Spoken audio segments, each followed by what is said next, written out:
I had a strange realization one day. My boyfriend might be the male lead in a rebirth novel. In his past life, he'd married the heroine and died saving her. In this life, reborn, the heroine had finally realized he was her true love. So, right in the middle of a crowded street, she threw her arms wide and called out, "Honey, hug." I turned to look at him. He snapped. His eyes went wide, veins bulging on his forehead like cracks in porcelain. "What, honey? How can you just make things up and drag me into this? You'd better explain yourself. Do we even know each other?" I usually keep a low profile. I know how cruel public opinion can be, but that doesn't mean I'll stay quiet just to avoid drama. Just because I live quietly doesn't mean I'm blind, deaf, or spineless. I'm a reasonable person, but if you try to smear my name, don't blame me for fighting back. He spun toward me in panic, nearly shouting, "Babe, I don't know her. I swear I don't know her." Welcome to History channel. Subscribe to follow all our latest adventures. Story begins. The day Ruby Greystone showed up. I was actually considering breaking up with Richard Whitelock. No dramatic reason. He was just too abstract in every sense of the word. By the second month of dating, I was still convinced he was just a regular broke college student. On our first date, I even overheard him answer a call and address the person on the other end as Big Sis Bella. That set off all kinds of alarms. When he came back to the table, I asked casually, "I thought you were an only child?" "Nope." "So how many kids do your parents have?" "6. I'm the sixth." "6." I almost choked on my drink. What kind of family has 6 kids in this day and age? Was it one of those sons-only traditional families? I completely lost my appetite. Picked at a few ribs and stood up to leave. "Your meal's $38, I said flatly. "You can just send it to me later." I had barely taken a step when I felt a tug at my skirt. "Is it urgent? Do you want me to take you somewhere?" he asked. "My best friend Kiki got in a car accident. I have to." I turned around mid-sentence. The moment I looked down, I saw his face under the dim lights of the tiny noodle shop. And damn. High nose bridge, sharp brow bone, and those sapphire blue eyes reflecting the shaky warm light like someone had thrown a handful of stars into them. I sat back down. "Never mind. Let's eat."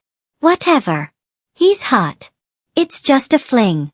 Because of that stupidly beautiful face, I put up with a lot from Richard Whitelock. Like how he'd suddenly leap in the air and fake a basketball shot when we were just walking down the street. Like how he went absolutely unhinged on his social media every day. Swallowed another thought right as it reached my lips. That should hold me over till dinner. Peeping? What peeping? I am the Wi-Fi admin of this household. Thank you. I rule the internet. If I want to browse your moments, I will. Who said you can block me from viewing? Now I have no choice but to suspect you're scheming something. Hoarding allies, planning a rebellion. Open it. Let's see who you've hidden. My wife can't wait to show me off in public 24/7. I mean, who could blame her? I'm the kind of guy who stands out in any crowd. Killer face, insane bod, and a vibe that shifts from gentleman to rock star. My career's booming, I slay at parties, and now that I'm 45, even our 6-year-old second son says, "Dad, you're spicy." Like, literal chili pepper spicy. Jealous? Huh, you jest. We're just 2 kindred spirits, having a nice little chat. Water under the bridge. No need to get offended just because I accidentally killed the guy you were talking to. My bad. Sometimes I genuinely felt bad for his parents. They had to produce 6 children just to end up with this. Whatever modest apartment, pots and pans, and that old bicycle they owned. It's probably someone else in the family who's getting the inheritance.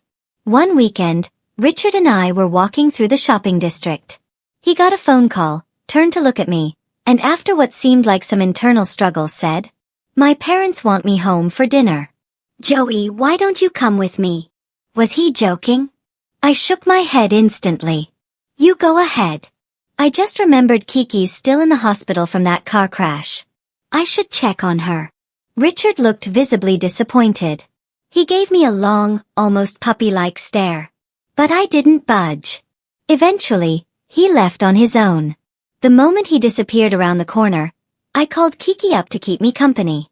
We hit a few sales racks, grabbed some dinner. Later, she suggested hitting a bar. Since you started dating, we barely go out anymore. Then she gave me a puzzled look. I mean, sure, Captain Random has the looks. But how do you even tolerate someone that bizarre? I gestured vaguely. It's not just the looks. He's got that rare kind of. But it wasn't just his face. Richard Whitelock had other strengths. Top-tier hardware. Stamina for days. Always eager to please. An absolute overachiever in the bedroom. Still, if he was trying to bring me home to meet his parents today, it might mean we're nearing the end. Kiki and I hit up a bar and ordered a full dozen drinks. After a while, I got up to use the restroom. I wandered down the hallway for what felt like forever, only to realize I was completely lost. Just as I was about to grab someone to ask for directions, I overheard the bar manager scolding a new server nearby. That man is the sixth son of the Whitelock family. Cold-blooded, ruthless. People tremble at the mention of his name. They call him Sixlock on the streets. Ruby Greystone, are you insane for offending him? Are you trying to get yourself killed? The girl, Ruby Greystone, looked totally confused. She glanced around wildly, then suddenly grabbed my arm as I passed by. What year is it? What day, what month? July 1st, 2025. Ruby's whole body jolted. Her eyes filled with tears. I actually came back? As someone well-read in all genres of fiction, I caught on immediately. You got reborn? But Ruby ignored me and marched straight toward a private room, pushing the door open. The manager gasped in panic, scrambling after her. I'm so sorry, Master Sixlock. I'll get her out immediately. She doesn't know any better. Naturally, I followed. I mean, who wouldn't? This was drama you don't just walk away from. Inside was a private lounge absurdly large for a bar. But instead of the bloodbath I'd expected, I saw something very different. A group of sharply dressed bodyguards were stationed around a wheelchair. In that wheelchair sat a tall, slender figure, resting his chin on his hand, gazing lazily at a middle-aged man in front of him. Care to repeat that? He said. His voice, low and smooth, sounded strangely familiar. The room was dimly lit, and he was turned to the side, so I couldn't see his face clearly. But the bodyguards noticed us. Who are you? Get out. Ruby paid them no mind. Tears welled in her eyes, her lips curved into a trembling smile. She opened her arms toward the man in the wheelchair. Honey, hug me. The man finally turned his head, half annoyed. You're Lou. He stopped mid-sentence. Because in that exact moment, his gaze locked with mine. Everything froze. Then, in a heartbeat, the infamous Sixlock stiffened. He gave a curt command to the bodyguards. Leave. Take him out with you. Handle it as previously discussed. Then to the stunned manager. You two. Out. As the guards walked past, I overheard their whispers. What's up with Master Sixlock today? He's being polite. You kidding? That's Greystone's girl. The one he's been obsessed with for years. His one and only white moonlight. He's probably afraid of scaring her off, so he's playing it cool by clearing the room. Seeing the coast was clear, I turned to sneak out with them, only to hear his voice call after me. Not you. Stay. In the blink of an eye, the room was empty. Just the three of us remaining. Ruby Greystone didn't even glance in my direction. Her gaze was fixed on Sixlock, eyes red and watery. I watched you die in my arms in our last life, she said softly. This time, I won't fail you again, my love. Sixlock stared at her in disbelief. What love? What are you talking about? He straightened in his chair, his voice cold and clear. You better explain yourself right now. Do we even know each other? I usually keep a low profile. I understand the power of rumors, but that doesn't mean I'll sit back and let you slander me. Just because I mind my own business doesn't mean I'm blind, deaf, or spineless. I'm a rational man. But if you throw dirt on me, I will retaliate. At that moment, I wanted nothing more than to melt into the wall. Embarrassment crawled up my neck as I grabbed my bag and tried to cover my face. I was halfway to the door when I heard the sound of wheels rushing after me. Babe, I don't know her. I swear I don't know her. At the end of the hallway, Richard Whitelock rolled his wheelchair into my path, blocking the way. I crossed my arms. Richard Whitelock, care to explain why they're calling you Master Sixlock? What kind of ridiculously dramatic nickname was that? He glanced around, feigning confusion. No idea. Probably a case of mistaken identity. Bye. I stepped around his wheelchair, ready to leave. But the hallway wasn't easy to turn in, and Richard couldn't maneuver fast enough. So he stood up, jogged after me, and wrapped his arms around me from behind. Seriously, you're impossible, he muttered. His voice was hoarse, breath ragged against my ear from chasing me down. It tickled, like a feather brushing against my heart. Then he said, "Fine, I admit it. Sixlock was a stage name I made up back when I was deep in my try-hard, angsty teen phase." That's what he wanted to focus on. I shoved him away. The bar manager said people on the streets call you that. What streets exactly? He hesitated, then offered innocently, "The wide socialist avenues of our great nation?" And he had the audacity to puff up his chest like he was proud of that answer. I ignored his nonsense and went straight to the point. "You're from the Whitelock family, aren't you? The one with branch companies all across the country." Richard nodded. "So why hide it? Trying to do the whole rich guy experiencing the common man's pain thing." He looked a little hurt. "You told me once you're a practical person. If you knew how different our lives were, you might not have even agreed to date me." Well, he wasn't wrong. I was someone who hated unnecessary complications. And if I had known his real identity from the start, especially that people on the street called him that, I probably never would have agreed to that first dinner. After a pause, I changed the subject. "So, now that Ruby Greystone's shown up, you know she's supposed to be your fated wife, right?" "Who said that? Who agreed to that?" Richard cut me off instantly. "I told you already. I don't even know her.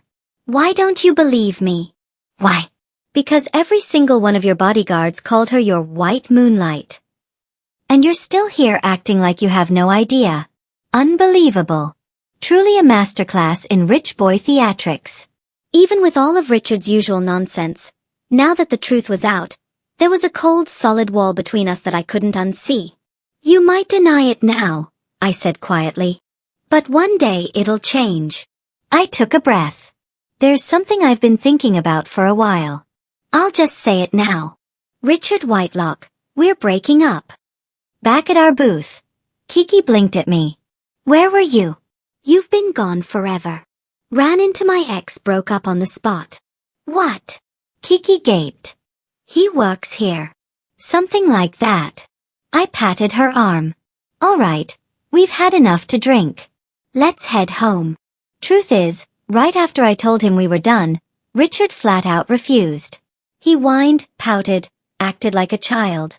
Until his phone rang mid-protest, and he suddenly went rigid, sat back down in the wheelchair. Just moments before, he was still shaking his head and saying, "No breakup, no breakup." I didn't hear that.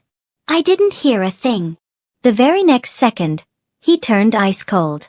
"What happened?" he asked, voice sharp. The bodyguard stood at attention. "Master Sixlock."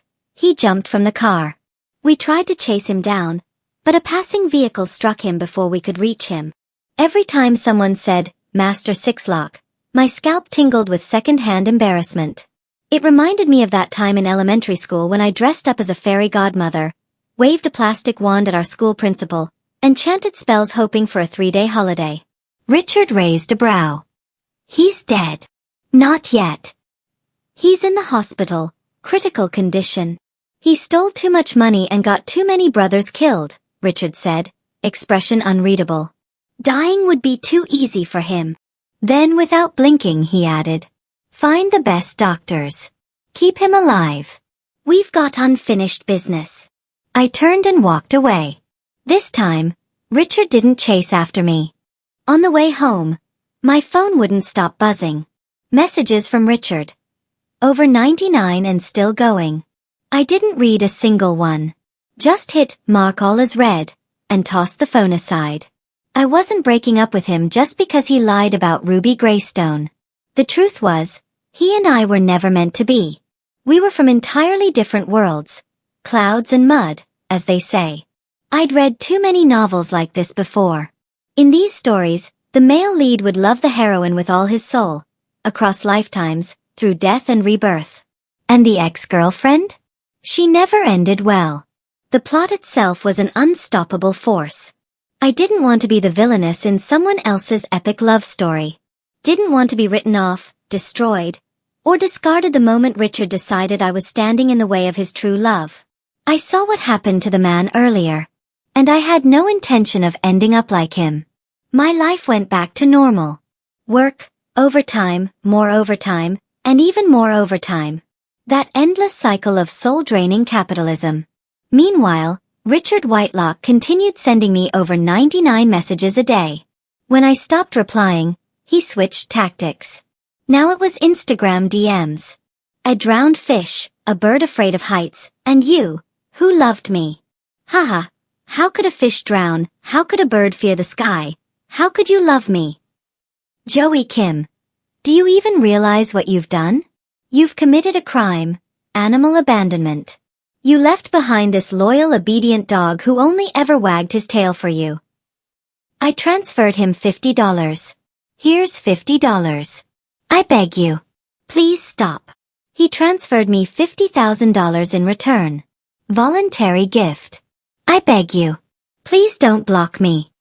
Now that his identity was exposed, the man didn't even bother pretending he wasn't filthy rich. When I refused to accept the money, he switched methods. Wired it straight to my account. I asked him, "Is this a breakup fee?" He replied, "Haha, sorry, I didn't catch that. My phone crashed right after you said something."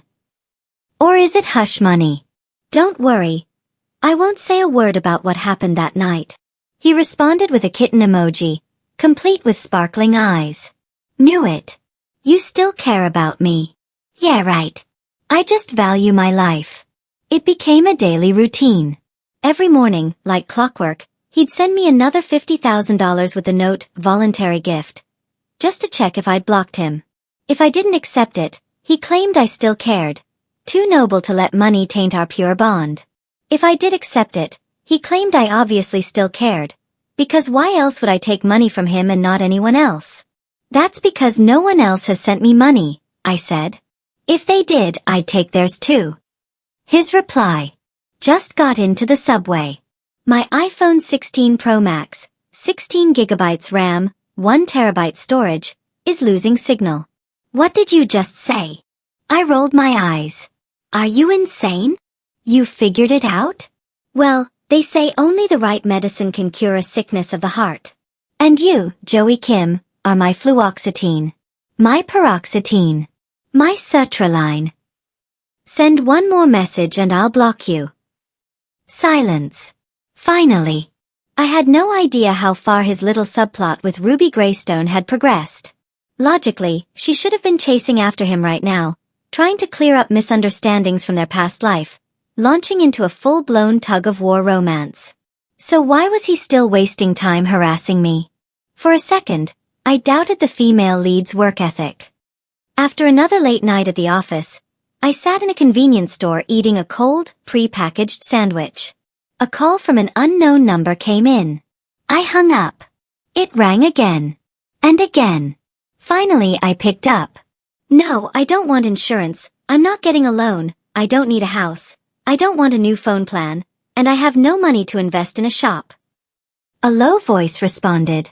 Ma'am, Master Sixlock hasn't eaten or slept in days because of you. He's drunk at the bar right now. Could you come see him? I took a deep breath. Oh. Then give him some amoxicillin. An ambulance will be there shortly. There was a long pause on the other end. Then Richard took the phone. Joey Kim, do you really have to be this heartless? He even added a sigh. A dramatic, wounded sigh. Straight out of a third-rate soap opera. And I got it. He was keeping up the six-lock persona for his subordinates. Can't let them see the unhinged goofball beneath the mask. I said, if you call again, I'll screenshot your Instagram DMs and broadcast them on the LED billboard outside Whitelock Corp HQ. He sighed again. You really are impossible. Are you done with your performance? I surrendered, Joey Kim. And just like that, we were back to having novel-style conversations. Absurd, dramatic, a little too sharp around the edges. At one point I said, Richard Whitelock, I never planned on something long-term. I just wanted to have some fun. Click. He hung up. I looked down. Only one bite of my sandwich left. I shoved it in my mouth and chewed slowly, thinking, was that too harsh? I mean, this is a guy with a reputation. Cold, ruthless, merciless. What if he took it the wrong way? What if he actually came after me? Panic creeping in, I checked my phone. One new message. Sorry, signal cut out. Didn't catch your last sentence. Then two new Instagram posts. Why does she only mess with me and not anyone else? It's because she cares. So what if it doesn't last forever? So what? Humans weren't built for permanence. You think love's a rental lease? That it has to be forever to be real? Sometimes 1 minute is enough. One glance, one heartbeat, and the rest of your life is just a replay. You want to know what makes it precious? It's because it won't last. You think I'm crazy? Fine. But at least I'm loving loud. Loving hard. Forever is too long. I want now. Right here. Right. Freaking. Now. Okay. Maybe he won't kill me after all. That morning at work, our boss came in with a big announcement. We'd won a major bid. Secured a collaboration with none other than the Whitelock Group. Every nerve in my body went on high alert. I wasn't narcissistic enough to believe Richard Whitelock had pulled strings just for me. But our company had, 200 to 300 employees total? Probably fewer than a single division of Whitelock Group. Us landing this deal out of nowhere? It could only mean one thing. The plot was shifting, and now it was targeting me. I grabbed my mug and headed to the break room, ready to gossip it out with the others. Mimi from marketing was already on it. Word is, Master Sixlock had a fight with his fiancée. If it weren't for that, we'd never be in the running for a project of this level. I even found out, she added, lowering her voice, that the founder of the company we beat in the bid? He's her first love. She's never gotten over him. Made Sixlock furious. Nana from the next cubicle chimed in, even more informed. And guess what? Sixlock's ex-girlfriend works here. So he chose our company on purpose. Just to make his fiancée jealous. How were these people digging up plot details with such precision? I was increasingly convinced this was a novel, and I'd just been promoted to supporting character status. Meanwhile, Richard Whitelock hadn't stopped being a menace. His bodyguards had called me several times in the past few days. Once to say he drank himself into a stomach bleed. Another time to say his old leg injury flared up after getting hit by a car. Could I please visit him in the hospital? I told them, sure, I'll stop by when I'm free. Then Richard got on the line and said, Joey, sometimes I actually do feel sad. I admit, that line pinched my heart just a bit. But then I saw a photo Nana posted in our gossip group chat. There was Richard Whitelock, casually wheelchair-bound, helping Ruby Greystone pick out the latest Hermes collection. She was beaming, clinging to his armrest, and planting a kiss right on his cheek. I texted him. Oh, go ahead. Be sad. Sad my ass. What exactly was this man playing at? That evening, the boss called us in again. We're having dinner with the client tonight, he said, grave as a priest. Mr. Whitelock, also known on the streets as Master Sixlock, is a ruthless man. Tread carefully. One wrong word and you won't even know how you died. Okay, seriously? This was definitely a novel. In a rule of law society, who even talks like that? I decided then and there. At dinner, I'd sit as far from Richard Whitelock as possible. But when I got to the restaurant, I didn't see Richard first. I saw Ruby Greystone. The moment her eyes met mine, her expression twisted into a complex tangle of emotions. Exactly what you'd expect from a female lead. I understood her. Imagine getting reborn only to discover that the first person you run into is your husband's ex. And now your husband's handing a multi-million-dollar project to her company just to provoke you. I nodded at her, a small gesture of apology. But then, to my shock, she nodded back, wearing the same guilty expression. Why? Because she's the female lead, of course. Even in her triumph, she still feels bad for taking back what's rightfully hers. So kind. So virtuous. I walked a few steps forward when I heard the screech of not one, but two cars braking behind me. I turned instinctively. A man I didn't recognize had jumped out of one of the cars and was grabbing Ruby Greystone by the arm. Ruby, come with me. Don't you get it? The Whitelock family is using you. I'm the only one who truly loves you. Textbook manipulation. Definitely the second male lead. Had to be her first love from before. Leo something. Sure enough, Ruby yanked her arm free and bolted toward the other car. Leo, stop harassing me. I'm getting married soon. And yes, the collaboration with your company was approved by me, she added. Just then, the window of the other car rolled down. Inside sat Richard Whitelock, looking infuriatingly poised and beautiful as always. He gave Leo a look colder than death. Leave. And then without hesitation, Ruby Greystone leaned down, lips brushing the car door, and kissed him. The scene was almost too much to process. Right there on the street, in broad daylight, they kissed. They didn't care that the girl's ex-boyfriend was standing right in front of them. Or that the guy's ex-girlfriend, me, was standing just behind. Oh, correction. Richard Whitelock was still in character, slouched in his luxury car pretending to be the tragic, wheelchair-bound Master Sixlock. He probably didn't even see me. I pulled out my phone and checked. 10 minutes ago, he'd sent me a message. Please, I'm begging you to be with me. I've been crying in bed for 9 hours, broke down 1996 times, smashed into the wall 903 times, cut my arm 8 times, heard voices 31 times, slapped myself 16 times, had a near-death experience once, blacked out and just woke up. The sky's dark now and I've collapsed again.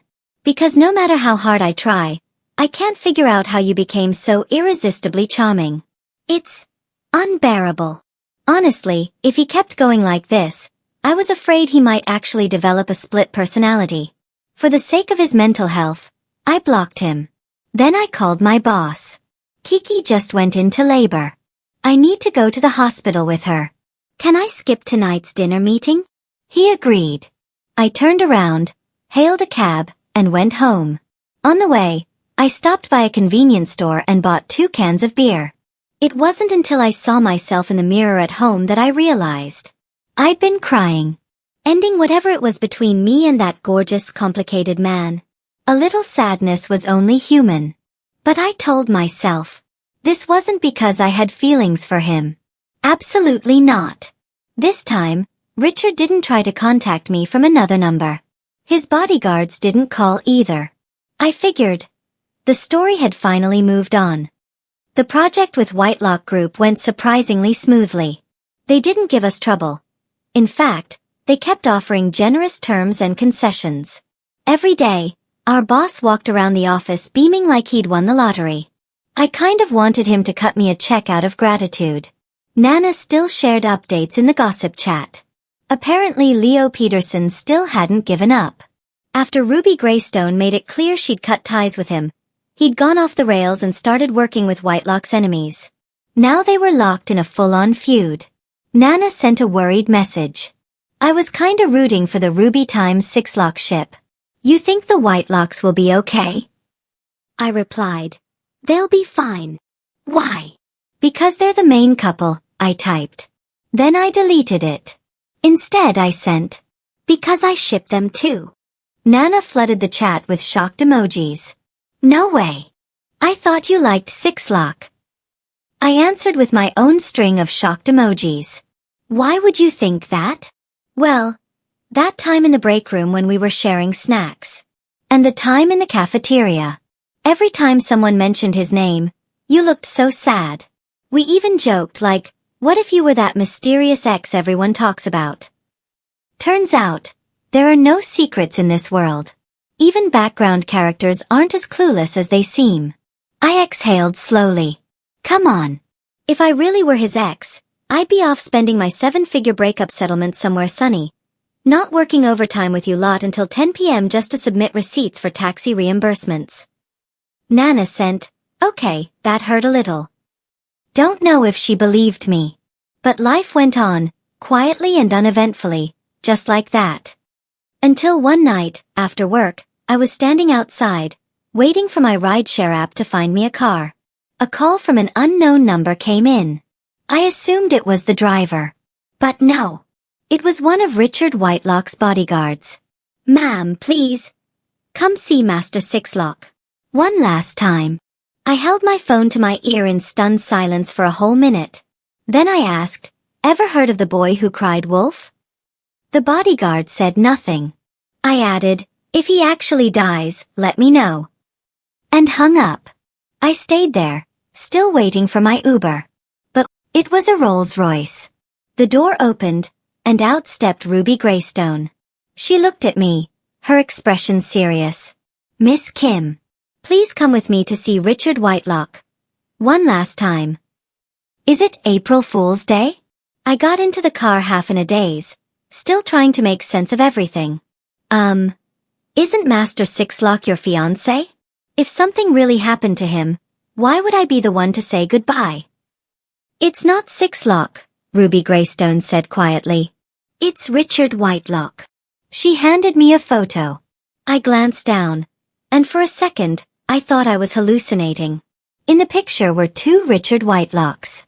Identical faces, both looking like teenagers. One sat coldly in a wheelchair, withdrawn and sullen.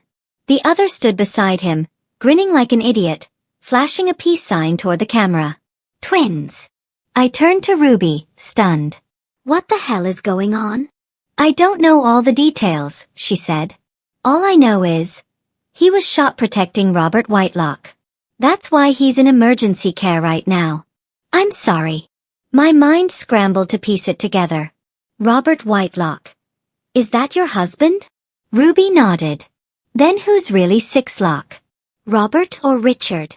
She shook her head helplessly. I was losing it. It's a multiple choice question. A or B. Just pick or. Not a trick. Before she could answer, we arrived at the hospital. The moment we reached the ward, we overheard the doctor.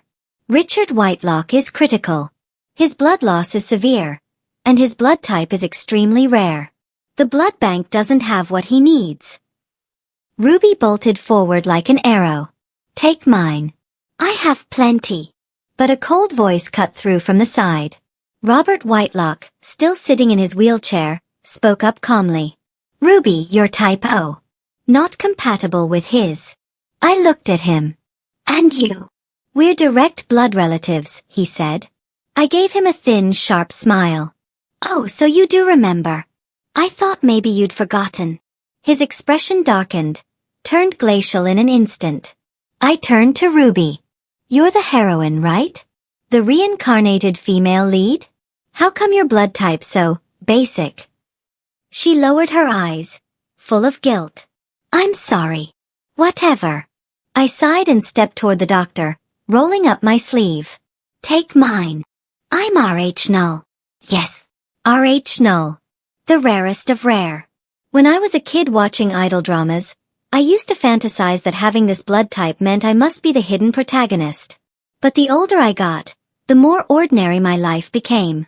So ordinary, I eventually stopped indulging in such wild thoughts. Soon, I was lying in a hospital bed. My blood flowed steadily through the tube, drip by drip, into Richard Whitelock's veins. The blood loss made me drowsy, and I slipped into unconsciousness. In that twilight haze, I had a dream. In the dream, Ruby Greystone was the female lead of a rebirth story. She was the illegitimate daughter of the Greystone family. In her previous life, she never stopped longing for her first love, Leo Peterson. Even after marrying Robert Whitelock, she kept sneaking back to Leo's side. And in the process, leaked countless secrets about the Whitelocks. Eventually, Leo joined forces with the enemies of the Whitelock group. They sabotaged the company and planted a bomb in Robert's car. When it exploded, it was Robert who shielded Ruby with his own body.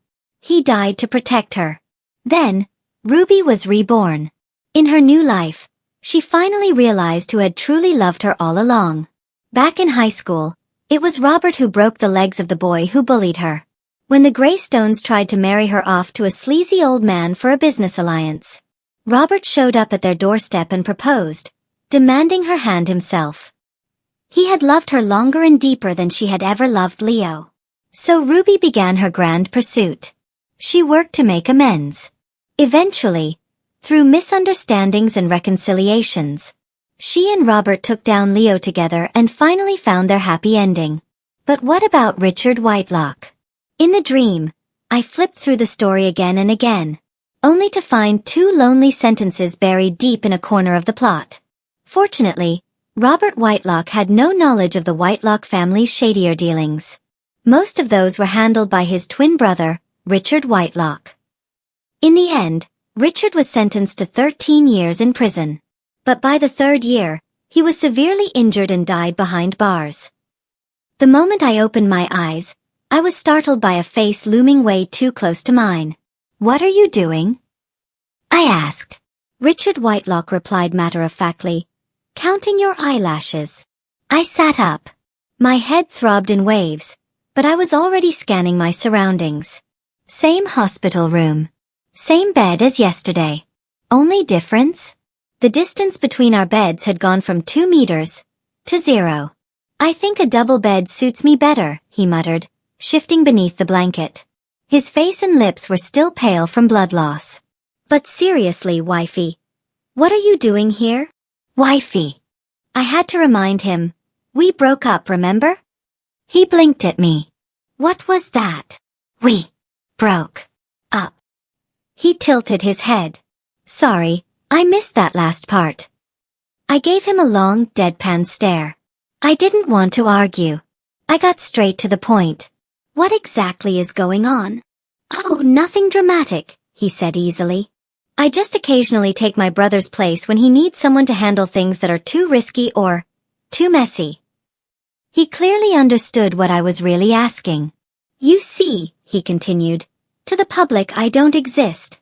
So whenever I appear, I'm just Master Sixlock." "That's insane," I said. "Why?" "Because I didn't return to the Whitelock family until I was 14. Richard's voice softened.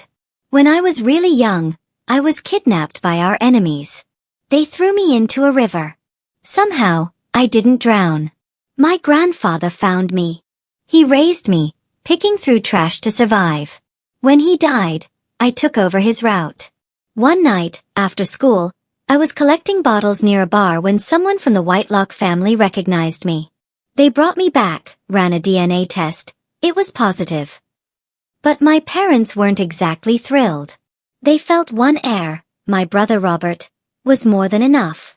My return was inconvenient. Then, when the family business started getting involved in more dangerous areas, my father came up with a plan. Send me out in Robert's place. And if things ever got messy, well, having 2 sons meant someone could take the fall. This was always a Whitelock family secret.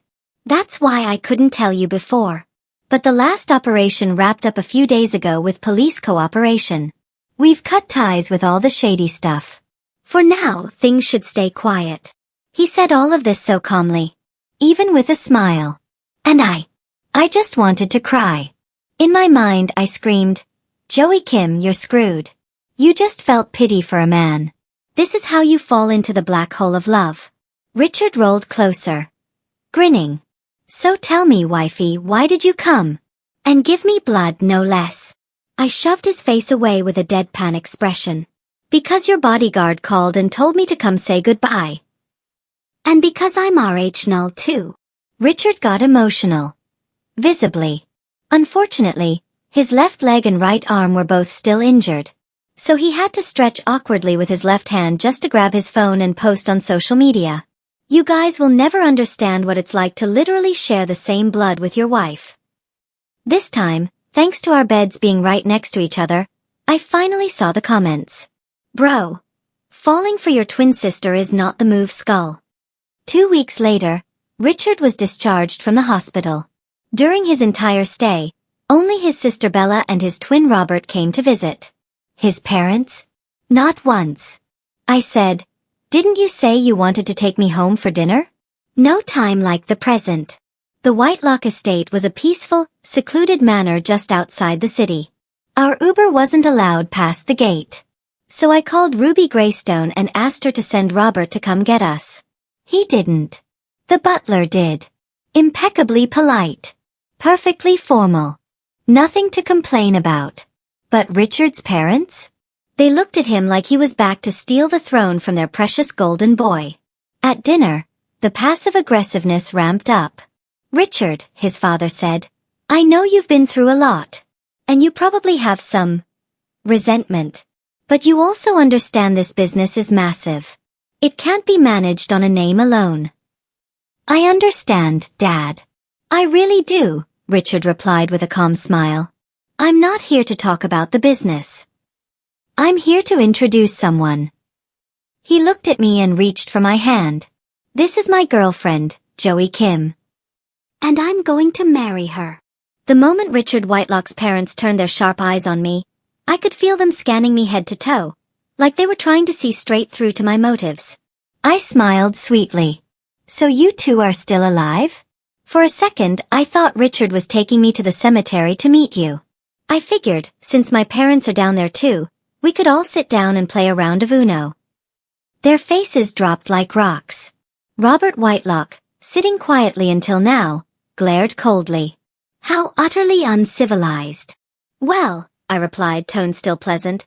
Civilized people don't let their own son grow up on the streets, working himself to the bone, almost dying in a hospital, and never even bother to show up. I turned to him then. And you? Even with the same face, you're still uglier than Richard Whitelock. A bad face can be fixed. But an ugly soul? There's no cure for that. Richard Whitelock. Madam Whitelock pushed her bowl away and began to cry. You think I wanted you to be taken? We looked everywhere. But the family business was going through a critical period. We couldn't just drop everything. What would have happened to the rest of the family? And later, we did find the man who took you. He said he threw you in the river. We all thought you were dead. I cried day and night. I almost went blind. The company wasn't always this stable. Your brother went through hell helping us keep things afloat. Richard gave her a helpless smile, reaching out to comfort her. Mom, I know. I'm sorry you had to suffer because of me. Then he turned to Robert. And I'm sorry you went through so much too, bro. He was so practiced, so smooth with the apologies, like he'd done it 1,000 times before. Robert Whitelock, I said suddenly. How exactly did you land that Hot Springs resort deal? You think locking the contract with the Blackwell Group in a safe guarantees no one saw it? I rattled off several other high-profile projects. Each one straight from that dream I'd had. The same ones the book had described as Whitelock's dirty business. Everyone at the table froze. Mr. Whitelock's face hardened.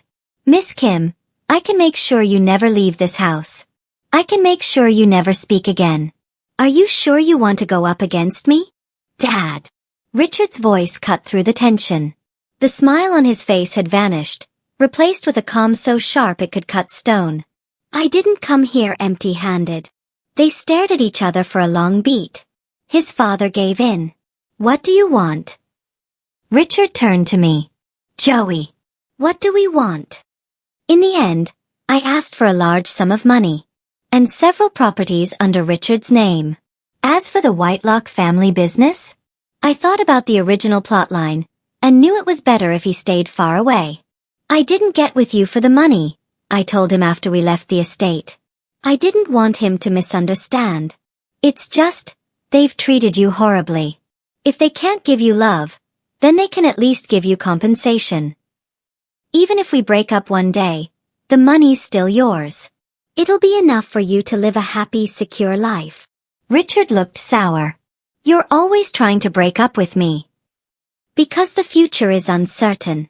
That possibility exists. I'm just the type to account for every risk. He didn't let it go. Then answer me this. If you're that cautious about risk, why did you challenge my parents and my brother at the dinner table? You know exactly who they are. You knew how dangerous that was. Of course I knew. When I didn't answer, he stepped forward and braced both hands on either side of me, trapping me between his arms. His eyes locked onto mine, intense and stubborn. Why, Joey? Why? Maybe it was because I remembered the original novel. The epic love story that spanned lifetimes, written in tens of thousands of words, all about Robert Whitelock and Ruby Greystone. Even their adopted stray dog had more narrative than Richard did. And his death? 3 lines. That's it. Maybe it was because I remembered that time he told me his leg injury had flared up. He wasn't lying. After he returned to the Whitelock home, Madam Whitelock had started to mutter. Why was Richard, the one who picked trash for years, still healthy and whole? While her precious son Robert, who stayed to run the family business, ended up injured and confined to a wheelchair. She said it so much that Richard started to feel guilty for being healthy. So quietly, he staged an accident, threw himself down a staircase and shattered his leg, just to give her peace of mind. Afterward, she stopped complaining. Maybe it was because I loved him. When you love someone, you want to protect them. You want to make sure they're never hurt. I turned my head away, afraid he'd see what was written in my eyes. Because you've got my blood in your body now. After the collaboration with Whitelock Group wrapped up successfully, the company gave me a massive bonus. Massive to the point of being suspicious. 7 figures. From a few of Ruby Greystone's subtle hints, I figured it out. She'd asked Robert Whitelock to give it to me as compensation. She kept apologizing.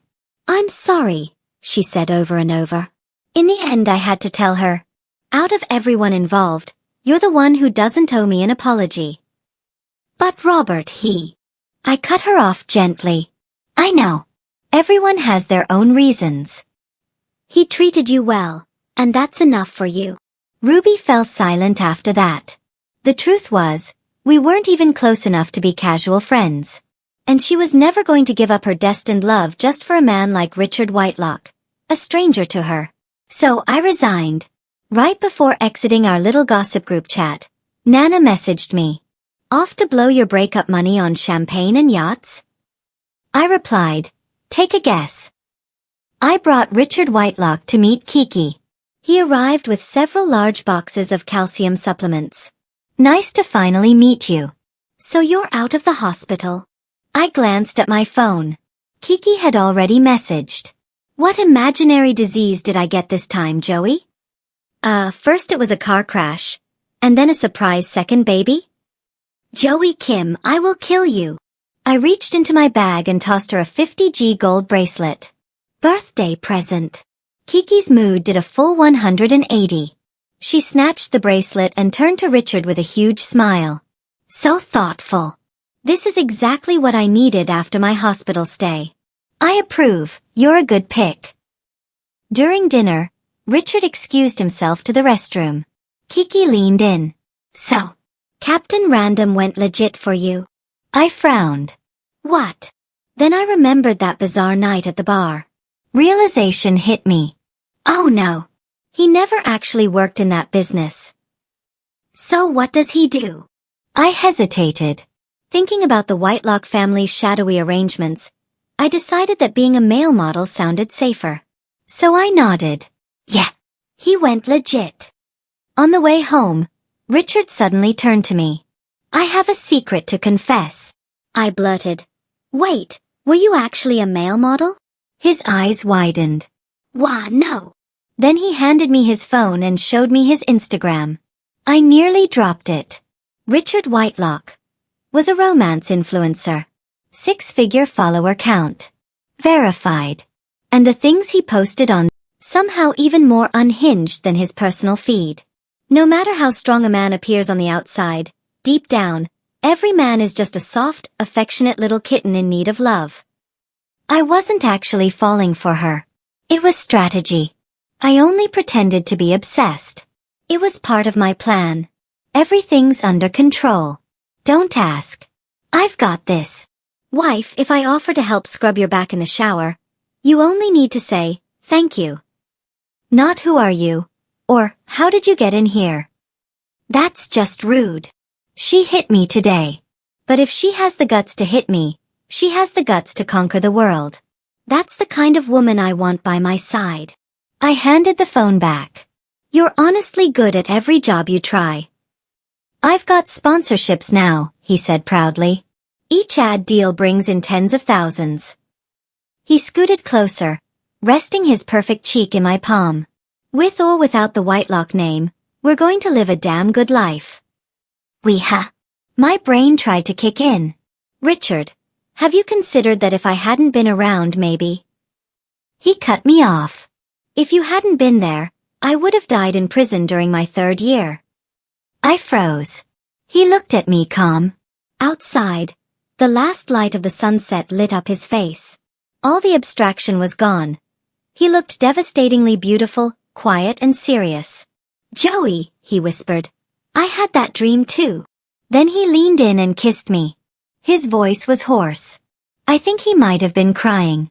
I was just a background character in someone else's story. 3 lines, that's all I got. But you, Joey, you're the main character of my life. Extra. Richard Whitelock's journal. February 1st. Light snow. Grandpa stayed with me through my last New Year. He told me to study hard. Stay on the right path. I promised him I would. The fridge is still full of the cinnamon bread he used to bake for me. I don't have any family left. April 15th. Light rain. Found a good spot today. Picked up over 100 bottles in the alley behind the bar. The bar manager kept pestering me to work for them. Said selling liquor would make more money than collecting recyclables. But I won't say yes. Grandpa told me to stay on the right path.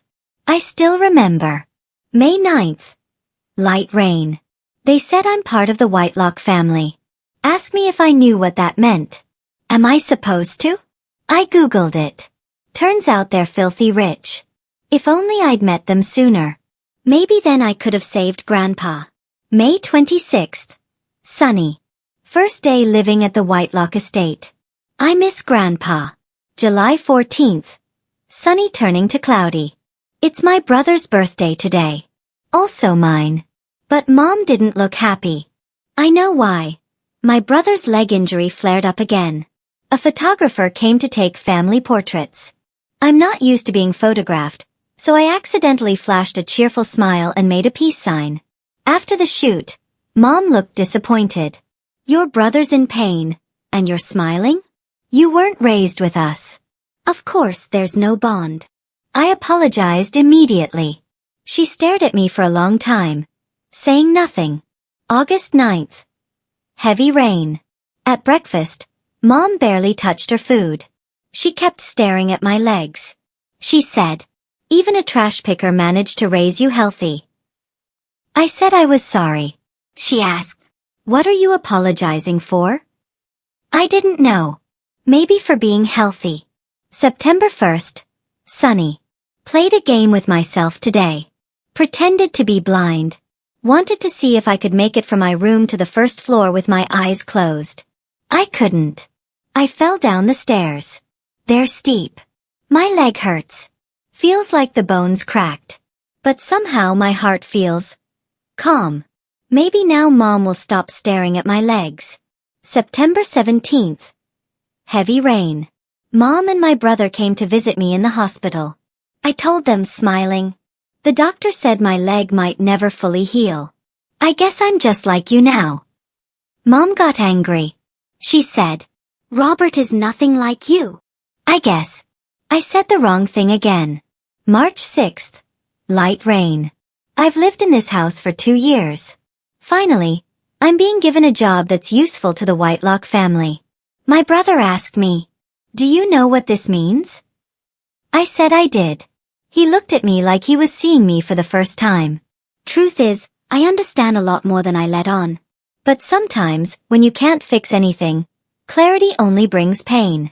So I force myself to stay ignorant. It's the only way. July 14th. Sunny. My 18th birthday. I moved out of the Whitelock estate. July 14th. Pink sunset. My 24th birthday. I think I just met the one. She was beautiful. Absolutely stunning. She bought the last tray of egg tarts at a bakery. A little boy came in after her and started crying because there were none left. His mom stopped her and said, "Can't you see my kid is crying? Give him two. What's the big deal?" She replied, without even turning around, "Then I'll be too short." I couldn't help but chuckle. You're an adult, competing with a kid for food? She turned her head slightly and said, "Auntie, I paid for these. With money I earned at my job. Your child wasn't born with me. Is that logical? Or are you just morally blackmailing me?" Then she walked out, head high, carrying her egg tarts like a victorious general returning from battle. I pretended to be a part-time worker at the bakery. And somehow, I got her number. July 28th night. I dreamed of her. July 30th night. I dreamed of her again. August 10th. Sunny. She said yes to dinner. August 12th night. Confirmed. I'm in love. I don't think she's in love with me yet. She's probably just into my body for now. But hey, why my body, not someone else's? I still think my odds are good. September 25th. Night. When your dreams come true, it feels like this. Her lips are so soft. I couldn't stop kissing her. That moment she called me husband. I was thrilled. Over the moon. Absolutely losing it. Too bad she refused to say it again. But that's fine. We'll just repeat the moment until she does. October 22nd. Heavy rain. She got drunk and started yelling at me. Said ever since her parents died, she's always been alone. Not like you. Took your parents 6 tries before they got you. Bet it feels great to have a whole family orbiting around you. Quietly I said, "I don't." She kept going. "I hate you." So I kissed her. Kissed her so much she couldn't say anything else. October 23rd. Overcast. She didn't remember anything when she sobered up. Didn't remember hating me either. Good. December 9th. Light rain. She found out who I really was. Found out I was part of the Whitelock family. She said we should break up. Yeah, right. I don't care if she runs to the ends of the earth. I'll drag her right back. No woman dares defy me. 6 lock. Wailing noises. Babe, please don't break up with me. August 6th, Sunny. Heard Whitelock family got caught in some trouble. Robert Whitelock was under investigation. Don't know how they pulled it off. But he didn't end up with a sentence. Just paid a massive fine. When she found out, she was furious.